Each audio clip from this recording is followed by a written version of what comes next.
कि ये कम से कम जान लीजिए, इस आने वाले इलेक्शन में पूरा ओबीसी समाज इकट्ठा होकर के इसका जवाब जरूर देगा।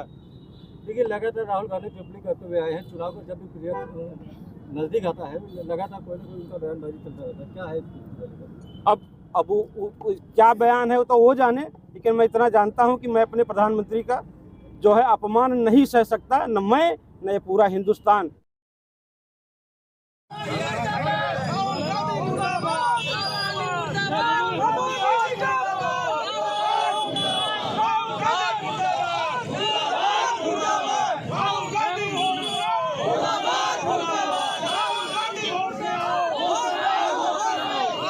राहुल गांधी का पुतला फूंका गया है, क्या कारण है? ये कारण है कि बार बार जो है ये जो खानदान है हमारे प्रधानमंत्री जी का अपमान कर रहा है, क्योंकि हमारे प्रधानमंत्री जी अति दलित में पैदा हुए हैं, इसलिए इनको लगता है कि दलित को जो है राष्ट्र का जो है प्रथम नागरिक नहीं होना चाहिए या ये प्रधानमंत्री नहीं होना चाहिए। अभी इन्होंने कहा है कि मोदी जी कभी जंगल में पैदा हुए थे, सन 2000 में मुख्यमंत्री बनने के बाद इन्होंने जो है अपनी जात को है जो तेली है, तेली जात को इन्होंने ओबीसी में घोषित कराया, इसलिए ओबीसी नहीं है, ये बने हुए ओबीसी हैं।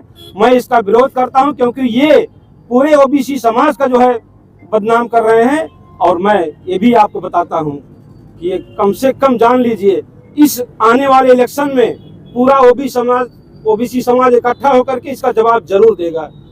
देखिए, लगातार राहुल गांधी टिप्पणी करते हुए आए हैं। चुनाव को जब भी पीरियड नज़दीक आता है, लगातार कोई ना कोई उनका बयानबाजी चलता रहता है। क्या है अब वो क्या बयान है वो तो वो जाने, लेकिन मैं इतना जानता हूं कि मैं अपने प्रधानमंत्री का जो है अपमान नहीं सह सकता, न मैं न ये पूरा हिंदुस्तान, क्योंकि ये हिंदुस्तान की जनता जिन्होंने चुन के उनको भेजा है उसका अपमान है।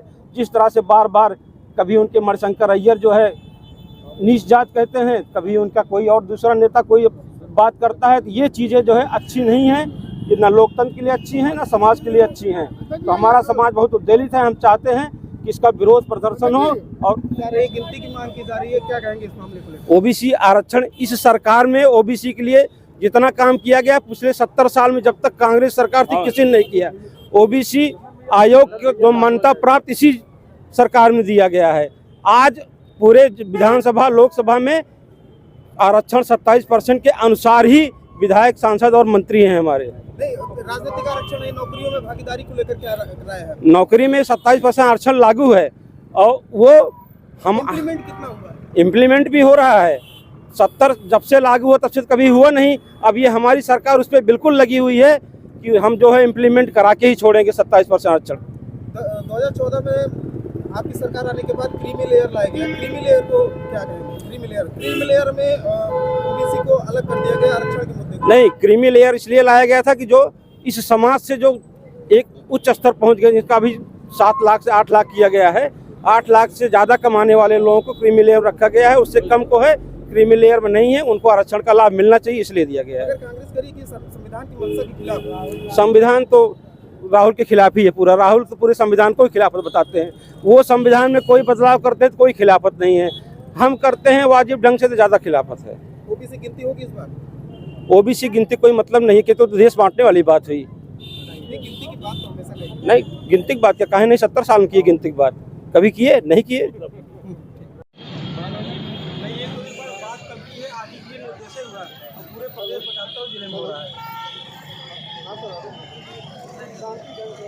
शांति ढंग से करेंगे हम लोग, कुछ करेंगे, थोड़ी प्रेशर नहीं कर रहे हैं,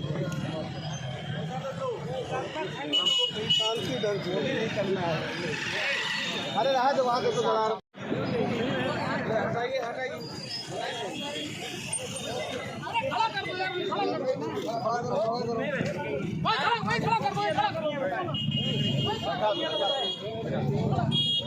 राहुल गांधी